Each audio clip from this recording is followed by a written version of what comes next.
Mali ministre de la Défense et des anciens combattants ale kɔni taara bonyali dɔ la Burkina jamana kɔni kan. Kayi sifilankaw wulu wulilen do ka Kayi sira tigɛ. Dramane Doumbouya ni an b'a fɔ ma denkɔrɔ ko ale kɔni ka kiiri kɔni jaabi bɔra ko a bɛna san 4 kɔni kaso kɔni kɛ. Kati mara la a yirala k'a fɔ ko banbagati wɛrɛ dɔ taara ka ɲɛsin Joba kɔni poste de contrôle ma ni finitigi fila kɔni bɛ yen nɔ olu kɔni joginna. An balimaw aw bisimila yi an ka bidon kibaru kɛnɛ kan an bɛna an da don ni kibaruya ninnu kɔni na k'olu walawala ye. Kibaruya fɔlɔ o bɛ tali kɛ Mali ale ni Burkina ka bolodi ɲɔgɔnma ma. O hukumu kɔnɔna la min ye Mali ministre de la Défense et des anciens combattants n'o ye colonel Sadio Camara ye ale taara bonyali dɔ la Burkina jamana kɔnɔna la. O bonyali sen fɛ a yirala k'a fɔ Sadio Camara ale kɔni bisimilala min ye Burkina transition ɲɛmɔgɔ Ibrahim Traoré ale bisimilala o kɔni fɛ. Colonel Sadio Camara ka kuma kɔnɔna la ko ale kɔni bɛ ci de sen fɛ n'o ye Mali transition ɲɛmɔgɔ kɔni ka ci ye n'o ye colonel Assimi Goïta ye. O ci hukumu kɔnɔna la a y'a yira k'a fɔ min ye Mali ale ni Burkina ye u bɛna kuma u ka jamana fila ninnu kɔni nafasɔrɔ sira kɔni kan ani o tɛmɛnen ka bɔ yen min ye banbagati kɛlɛ min bɛ yen nɔ ni a bɛ ni jamana fila bɛɛ lajɛlen kɔnɔna la u bɛna kuma o fɛɛrɛ ninnu fana kan. Sabula an bɛɛ lajɛlen kɔni b'a kalama ni wagati laban in na Mali ale ni Burkina u jɛlen don ka baara kɛ ɲɔgɔn fɛ walasa ka banbagati ninnu gɛn ka bɔ ni jamana fila ninnu kɔnɔna la. O hukumu kɔnɔna la Sadio Camara ale kɔni nana bonyali la ani ci sira kɔni fɛ. Colonel Sadio Camara kɔni kɛlen ka bonyali kɔni kɛ a ye ɲɛfɔli kɔni kɛ kunnafonidilaw ye a nakun kɔni kan. A ka kuma kɔnɔna la a y'a yira k'a fɔ ko ale bɛ ci sira de fɛ min ye Assimi Goïta ye o ka ci o de ye k'a yira k'a fɔ ko Burkina bɛ kɔlɔlɔ min na bi ko Mali yɛrɛ tɛmɛna o sira fɛ ko o hukumu kɔnɔna la ni i ni kɔlɔlɔ in kɔni b'i bolo ko i bɛ jɛ ko ka baaraw kɛ ko ka hakilina falenfalen ɲini maaw fɛ i ni maa minnu ka hakilina ye kelen ye. O de hukumu na Mali ale ni Burkina ka jɛ bɛ cogo min ni Burkina yɛrɛ kɔni ye Mali kɔni balima jamana ye ko u bɛna wuli k'u ka na olu kɔni ye fɛɛrɛ fɛn fɛn kɛ ka banbagati ninnu gɛn u bɛn'o fɛɛrɛ ninnu ɲɛfɔ Burkina bɛɛ ye walasa u bɛ se ka jɛ ka baara kɛ ɲɔgɔn fɛ ni banbagati bɛ se ka taga bɔ ni dugu fila ninnu kɔnɔna na cogoya min na. O de hukumu na hali bi a y'a yira k'a fɔ ko colonel Assimi Goïta ko jamana ɲɛmɔgɔ n'i wulila k'a yira k'a fɔ k'i bɛ fɛ k'i ka yɛrɛmahɔrɔnya kɔni kɛ ko a tɛ ɲɛ fɛn dɔw kɔni kɔ wa ko lajarabi dɔw kɔni bɛ yen nɔ olu kɔni b'i sɔrɔ ko nka ko i kɔni kan ka a bɛɛ lajɛlen kun wa i kan k'i kun kɔrɔta ka a baara kɔni kɛ. O sen fɛ aw ni ne an ka jɛ ka Sadio Camara ka kuma in kɔni lamɛn a bɛ ka kɔrɔfɔ ninnu lase nanzarakan na. La préoccupation actuelle est la situation sécuritaire. Sur ce plan, nous avons reçu des instructions de nos chefs d'État de mutualiser nos efforts. La situation que connaît le Burkina aujourd'hui, il y a de cela quelques mois, le Mali est passé par la même situation. Et aujourd'hui, nous sommes prêts. Le Mali est prêt à partager le peu d'expérience et le peu de moyens que nous avons acquis récemment. Ayiwa o tɛmɛnen ka bɔ yen kibaruya wɛrɛ min bolo ka da kulu kan o de ka fɔ Kayi sifinnakaw olu kɔni bɔlen don ka Kayi sira bɛɛ lajɛlen kɔni tigɛ ko ka sababu kɛ Kayi sira kɔni tiɲɛni ye. Ayiwa ni sifinnaka ninnu n'olu kɔni ka jɛkulu tɔgɔ Je suis Route de Kayi n'o o kɔni tɛ jɛkulu wɛrɛ ye sifinnakaw faralen don ɲɔgɔn kan Kayi région bɛɛ lajɛlen kɔni na ka wuli k'u jɔ k'u hakilina kɛ kelen ye o de ye ka fɔ Kayi sira la ko a sira caman kɔni bɛɛ lajɛlen tiɲɛnen don. N'i ye Kayi région lajɛ Kayi ale yɛrɛ ye Mali région fɔlɔ ye nka ko sira ɲuman hali kelen kɔni tɛ yen nɔ. Ko n'i bɛ taa Kayi taama sira kɔni na ko maɲumantɔ ko dannen don wa ka fara sira kɔni tiɲɛni kan lakanabaliya fana nana i don o sen na sabula ko sira ninnu tiɲɛni sababuya la banbagatiw bɛ wuli ka taamalaw kɔni kunbɛn k'u bololafɛn bɛɛ lajɛlen kɔni minɛ u la. O de hukumu kɔnɔna la ko olu kɔni wulilen don k'u jɔ ka Kayi région fantan ani 4 bɛɛ lajɛlen sifinnakaw fara ɲɔgɔn kan ko ka sira kɔni tigɛ min ye bi marisi kalo tile 20 ye ko bɛɛ lajɛlen wulilen don ka sira in kɔni tigɛ ko n'i y'o sira tigɛ ni min bɔra o la u bɛ tila k'o fɔ ɲɔgɔn ye. O sen fɛ an kunnafonidilaw an wulila ka se ni sifinnakaw ninnu ka danga dɔn kɔni ma ale ka ɲɛfɔli kan ye walasa an bɛ se ka faamuyali sɔrɔ a ko la anw ni an ka jɛ ka o lamɛn a bɛ ka kɔrɔfɔ kɔni kɛ an ka bamanankan kɔni na. Modibo Sissogo ban sécurité. Awɔ an y'i wele ka i ɲininka parce que a fɔra an ye k'i bɛ sifinnaka minnu ye sira tigɛ Kayi k'i bɛ olu ka jɛkulu la. Donc an bɛ fɛ ka dɔn kun jumɛn yɛrɛ la aw wulila ka sira in tigɛ. Bon kun mun y'a to an ye sira in tigɛ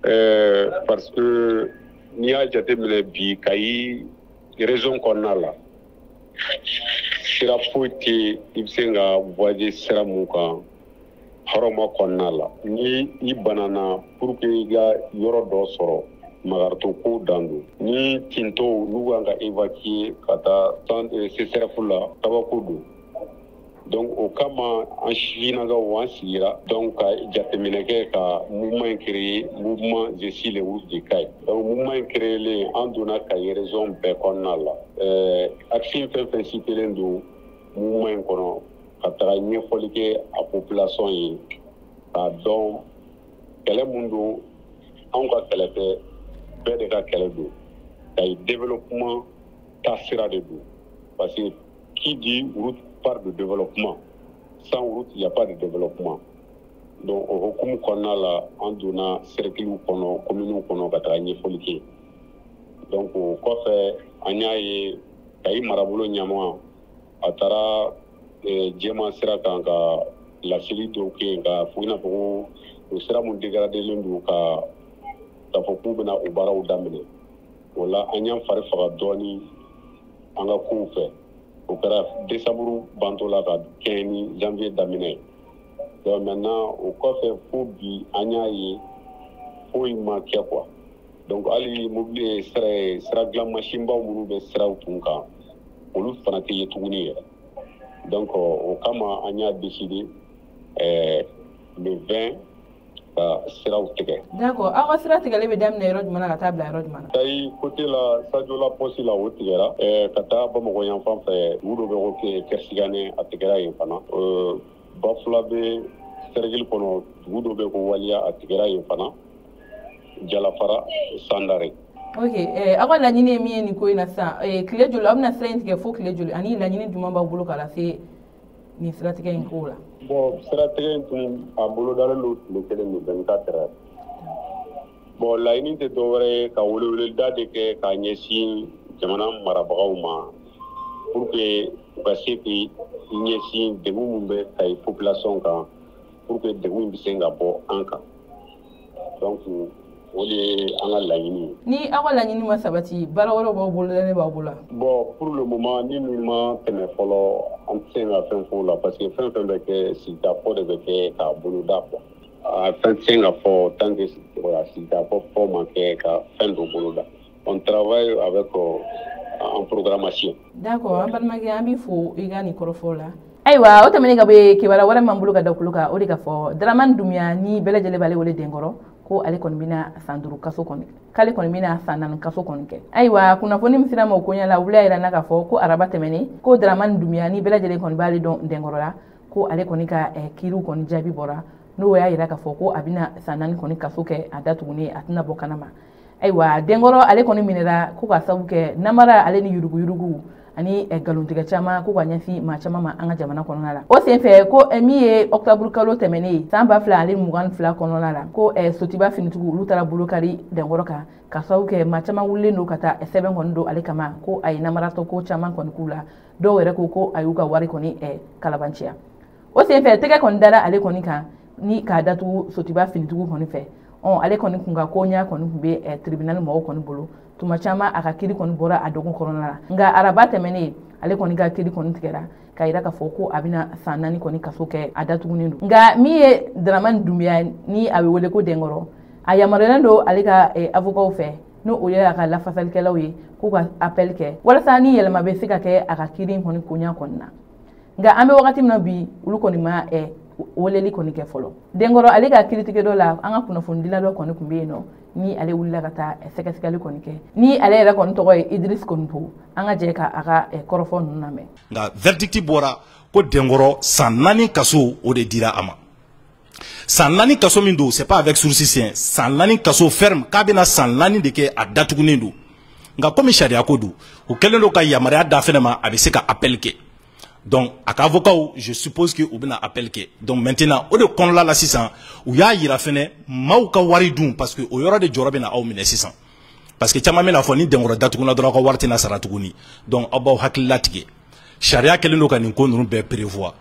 Pour le moment, biens bɛ Denkɔrɔ bolo, mobiliw b'a bolo, sow b'a bolo, o n'a ɲɔgɔnna caman, dutɛrɛnw b'a bolo. Olu de bɛna saisi sisan par la justice ka se k'olu feere ka se ka victime ka wari lasegin u ma nka o tɛ se ka kɛ tant que recours ma ban fɔlɔ donc an b'an jɔ fɔlɔ ni wagati in kɔnɔna la ka wagati tɛmɛ ni denkɔrɔ ka mɔgɔw ye appel kɛ ni denkɔrɔ nana condamné k'a yira k'a fɔ a tɛ se ka appel kɛ tuguni an bɛ sɔrɔ ka passer sisan à la saisie k'a ka fɛnw minɛ k'a ka biens saisie pour que fantanw ka wari a bɛ se ka lasegin u ma. Donc ni wagati in na victime fɛn fɛn bɛ k'an suit Mali kɔnɔ ani Mali kɔ kan k'a fɔ aw ɲɛna ko aw ye gain de cause sɔrɔ parce que sariya y'a ɲɔ minɛ k'a fɔ ko denkɔrɔ ye waleya min kɛ ko waleya in tun tɛ waleya ɲɛnama ye k'a kan ka taga kaso la bon déjà que a bɛ kaso la k'a bɛna san 4 de kɛ kaso kɔnɔla la. Ayiwa kunnafoni kuncɛ la kunnafoni m'an bolo ka da kulo kan o de k'a fɔ Dioba poste de contrôle la ko banbagati wale dɔ taara ka ɲɛsin yen mɔgɔw ma ni finitigi 2 kɔni bɛ yen nɔ olu kɔni joginna. Ayiwa kibaruya min sera ma koɲɛ la olu y'a yira n'a ka fɔ ko juma don ko Dioba poste de contrôle la ni ale yɛrɛ bɛ Kati fan fɛ a yɛrɛ k'a fɔ ko nin ye cɛ marifatigiw ye olu kɔni taara ninnu kama u dagayɔrɔ la fo ka mugu ci u la. Ayiwa o mugu cilen kɔni na a yɛrɛ k'a fɔ ko finitigi 2 bɛ yen nɔ n'olu bɛɛ lajɛlen kɔni ye policier ye ko olu joginna marifakisɛ sababuya la ani min ye mobili 3 ye ko o bɛɛ lajɛlen kɔni jenina wa mobili 2 bɛ yen nɔ ani moto 1 ko marifakisɛ ye olu bɛɛ lajɛlen kɔni tiɲɛ nka ni banbagati ninnu kelen k'u ka nin waleya kɔni kɛ olu kɔni bolila maa kɔni t'a dɔn u taara yɔrɔ min na nka min ye nin poste de contrôle ni ale yɛrɛ filɛ ni Kati kɛrɛfɛ ko finitigiw taara yen nɔ wa u bɛ ka sɛgɛsɛgɛli kɛ walasa u bɛ se ka nin banbagatikɛla ninnu kɔni minɛ cogoya min na ayiwa an kɔni bɛ dugawu kɛ ala ka jisuma kɛ ni banbagati kelen kɔni fura ye